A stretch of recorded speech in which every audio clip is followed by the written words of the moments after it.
Aucune d'elles n'en est privée. Tes lèvres sont comme un cordon écarlate et ton langage est charmant. Ta joue est comme une moitié de grenade derrière ton voile. Ton cou est comme la tour de David, bâtie pour être un arsenal. Les 1000 boucliers qui sont suspendus, tous les écus des héros. Tes deux seins sont comme deux petits jumeaux d'une gazelle qui paissent parmi les lits. Avant que souffle la brise du jour et que les ombres fuient, j'irai à la montagne de la Mire et à la colline de l'Encens. Tu es toute belle, ma compagne, et toi, point de défaut. Et en toi, point de défaut. Viens avec moi du Liban, ma fiancée. Viens avec moi du Liban. Regarde du sommet de la Mana, du sommet du Sénir et de l'Hermon, des tanières des lions, des montagnes des léopards. Tu peux t'arrêter à mon Dieu demain, que le Seigneur vous bénisse. Tu peux te mettre. Amen. Alléluia. Je bénis le Seigneur parce qu'il est merveilleux. J'étais en train de dire que l'exhortation que nous aurons à partager avec le peuple de Dieu va beaucoup plus se reposer sur l'histoire d'amour. Amen. Je suppose et certain que tu es d'accord avec moi que l'apôtre Paul dit: je vous ai fiancés tous à un seul bout. Amen. Et nous croyons que l'homme dont nous parlons, c'est ton créateur. Et il te considère comme sa femme. Alléluia. Et je suis venu scandaliser un bien-aimé pour lui dire que notre Dieu c'est un polygame. Amen. La polygamie de Dieu, il faut bien le comprendre. Parce qu'avant de t'avoir toi, il avait une autre femme, c'était Israël. Alléluia. Or, quand tu lis les Écritures, dès le livre de Genèse, à partir du deuxième jour de la création, la Bible dit: les eaux d'en haut et les eaux d'en bas, avant qu'ils soient séparés, ils étaient tous dans un seul bloc. Alléluia. Donc déjà de l'œuvre du deuxième jour, nous comprenons que Dieu était en train de révéler les divorces. Alléluia. Parce que quand les eaux d'en haut et les eaux d'en bas devraient se séparer, cela expliquait déjà les divorces entre Dieu et sa première femme. Est-ce que quelqu'un là? Shalom, peuple de Dieu. Je veux faire un effort. Donc c'est une exhortation que nous partons à ralenti pour que nous puissions bien nous saisir. Je veux beaucoup plus se tourner sur le temps. Amen. Nous venons de lire l'écriture dans le livre des Cantiques de Cantiques. J'ai beaucoup plus aimé. Ici, la Bible nous dit que Minou est un troupeau. Alléluia. L'homme de Dieu dit, Salomon, le véritable Salomon. Ici, je parle du véritable Salomon. Amen. Parce que le Salomon là que tu as connu, le fils de David, n'est que la préfiguration du véritable Salomon. Parce que vous allez comprendre que celui qui a construit les temples, ce n'était pas le père David, c'était le fils. Alléluia. Et ici, il est en train de peindre la beauté d'une femme. Et ici, nous croyons que cette femme, c'est la femme au teint noir. Alléluia. Ici, il s'agit de toi, toi et moi.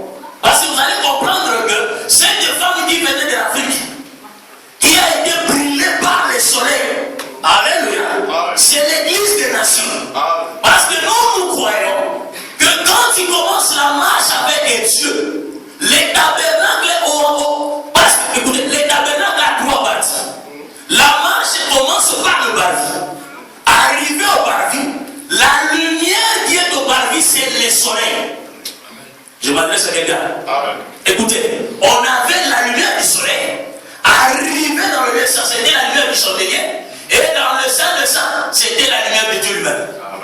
Mais toi qui se prétends être enfant de Dieu, nous croyons que tu ne peux pas faire longtemps la marche avec Dieu tant que tu n'as pas été dénaturalisé.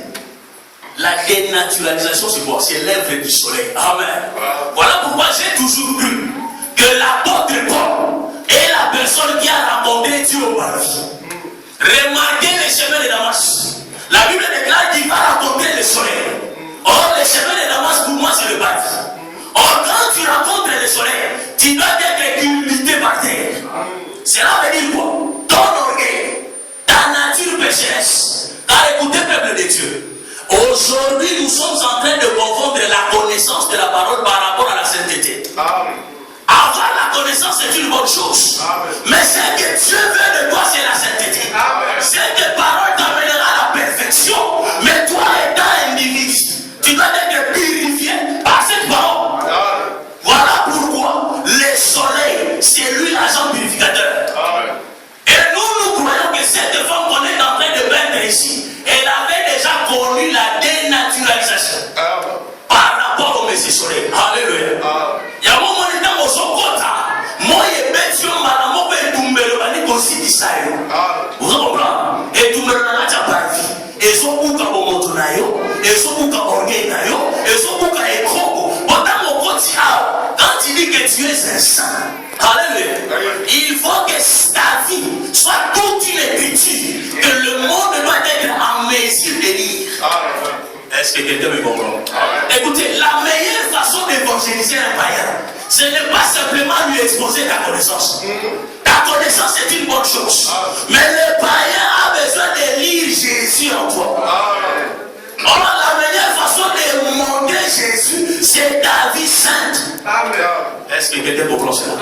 Donc, si aujourd'hui je vais m'atteler, je vais parler aussi sur la sainteté. Mais tout en tournant sur les dos. Alléluia. L'écriture que nous venons de lire, l'homme de Dieu, le véritable époux, il dit que Minunayo, et ça nous connaît pas troupeau. Avec des troupeaux tombés, d'abord par le la poêle. Alléluia. Qui reviennent de la prévoir. Alléluia. Donc, comment on appelle ça, Belgérie? À prévoir. Le mot en lingala, c'est pas bon. Ils reviennent de la prévoir. Maintenant, comprenez que notre Dieu, quand tu es dans sa parole, il s'explique même dans l'anatomie. Un ministre doit expliquer Dieu dans toutes choses. Dans tel que tu es là, nous voyons Dieu. Écoutez, tel que tu es là, Dieu aussi un tabernacle vivant. Écoutez, quand il t'a créé tripartite, le corps, l'âme et l'esprit, c'était pour expliquer que tu es un tabernacle. Amen. Alors ici, je vais beaucoup plus m'atteler sur la mâchoire. Parce que quand nous parlons des dents, il veut toucher la mâchoire supérieure et la mâchoire inférieure. Et il faut toucher l'autre du milieu qui est la langue. Est-ce que je m'adresse à quelqu'un? Parce qu'écoutez, pour voir l'homme du milieu, il faut que les dents se séparent. Est-ce que quelqu'un commence à voir? Tant que les dents sont là, et Kamami, on ne peut pas voir la personne qui est à l'intérieur. Car la langue, c'est un homme. C'est un prophète. Lisons d'abord les livres de Job. Job aussi a parlé quelque chose.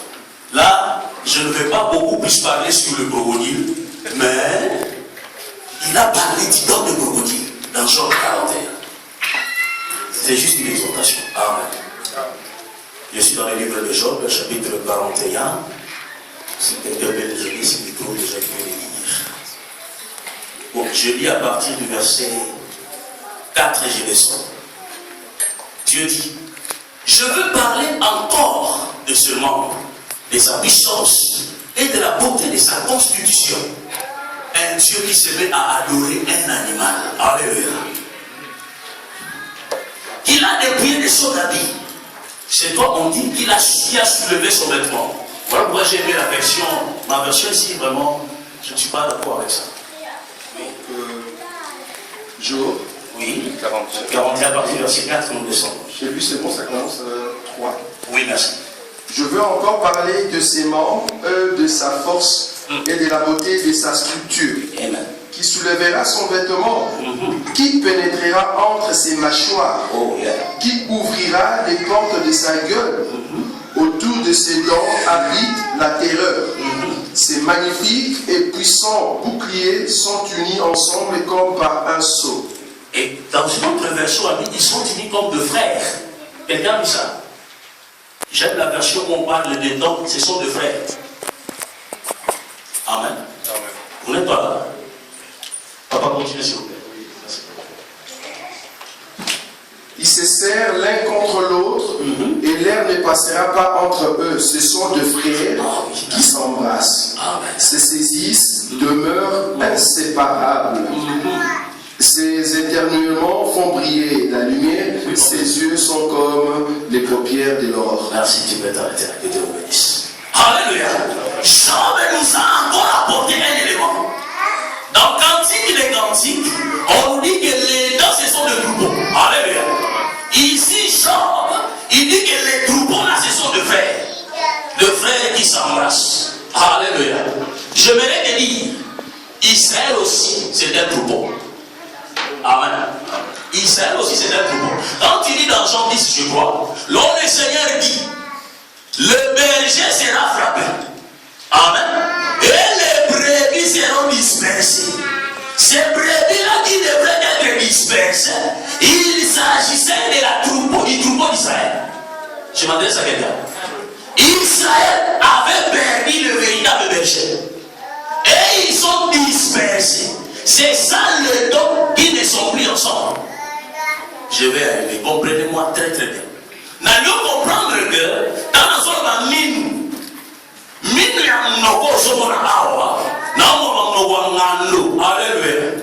nous croyons que le crocodile c'est Dieu. Quelqu'un est d'accord avec moi? Mais allez-y lire Job 40, Allah jusqu'au chapitre 41. L'Éternel est Dieu. Il a donné toute une liste de quelques animaux dont lui-même était en train d'adorer. Partant de l'hippopotame, dont lui-même est allé plus loin jusqu'à dire il est le premier de ses œuvres. Comment l'hippopotame a une créature à l'Ibosso? Œuvre à l'Ibosso ensemble. Si ce n'est que Christ Dieu, le premier né de toute la création. Alors s'il parle encore du crocodile, il adore les crocodiles. Or, quand il adorait les crocodiles, il ne parlait que de lui-même. Alléluia. Remarquez la structure du crocodile. Un animal aquatique qui se repose à un certain moment dans la profondeur des eaux. Le passage du crocodile au-dessus des eaux laisse des étincelles lumineuses. Alléluia. Donc nous comprenons dans Genèse 1er. Pour que la lumière soit lumière, il a fallu que le crocodile traverse les eaux. Et bien voilà cela. Mais c'est ça l'esprit de Dieu. Parce que c'est Dieu lui-même. Alléluia. Or, cette lumière qu'il laissait derrière lui allait donner la lumière dans la profondeur des eaux. Car écoutez, les eaux ici du début, c'est aussi Abraham. Mais je ne suis pas en train de parler de ça. Parce que la chose qui devait être illuminée, c'était les sacerdoces et les lévitiques qui étaient dans le règne d'Abraham. Or, les règnes d'Abraham, c'est ça la profondeur des eaux. Alléluia. Je sais que ce n'est pas facile, comme je l'ai toujours dit, d'expliquer ces choses dans 30 minutes. Mais ce que je suis en train de parler, je sais que quelques-uns vont comprendre. Amen. Si Dieu nous donnera l'opportunité à la fois prochaine, on pourra même recevoir des questions pour la gloire du Seigneur. Amen. Mais mon problème, l'Éternel est dit, quand nous venons de lire que les dents du crocodile, a vu premièrement quand nous lisons dans Job 41, qui soulèvera son vêtement. Alléluia. Quand nous remarquons les crocodiles avec le vêtement, là nous comprenons que le crocodile est en dehors de l'église. Car c'est à l'intérieur de l'église qu'il n'a plus de vêtements. Amen. Écoutez, au moment où nous parlons, notre Dieu est nu. Vous êtes d'accord avec moi? Oui. Écoutez, l'arche de l'Éternel, dans le sein de saint, on les déshabille. C'est que quand il sortait à l'extérieur, on l'habille. Mais ici, les crocodiles, c'est comme ici, il a déjà un vêtement. Ah, ouais, c'est l'eschatologie. Ici, c'est l'eschatologie. Donc, l'église n'est plus sur terre.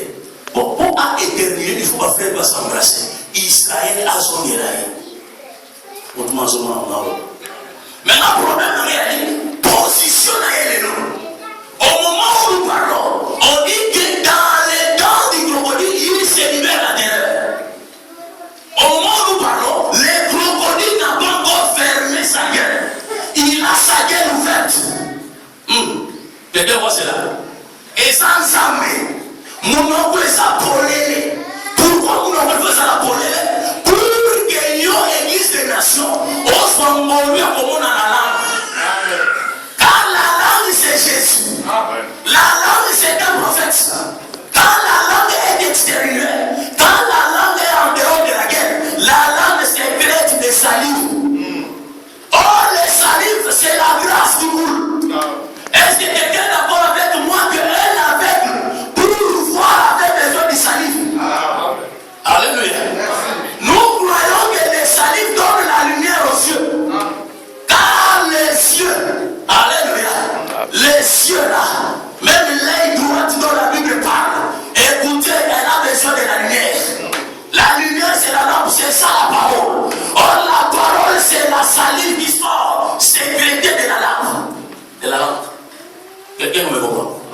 Donc, qu'est-ce que je suis en train de dire? Zambé a permis d'Israël à la disperser, a permis d'Israël qui était de frères et qui sont de frères. Alléluia. Mais à cause de son amour, allez-y lire Romains chapitre 11. Il explique comment est-ce qu'il a aveuglé Israël. Pour pouvoir, toi et moi, nous faire entrer dans les domaines de la grâce. Quelqu'un me comprend? Voilà pourquoi, pour que nous puissions comprendre le mystère de la langue, quand il y a la langue à la bouche, les paroles sont claires. Quelqu'un me comprend?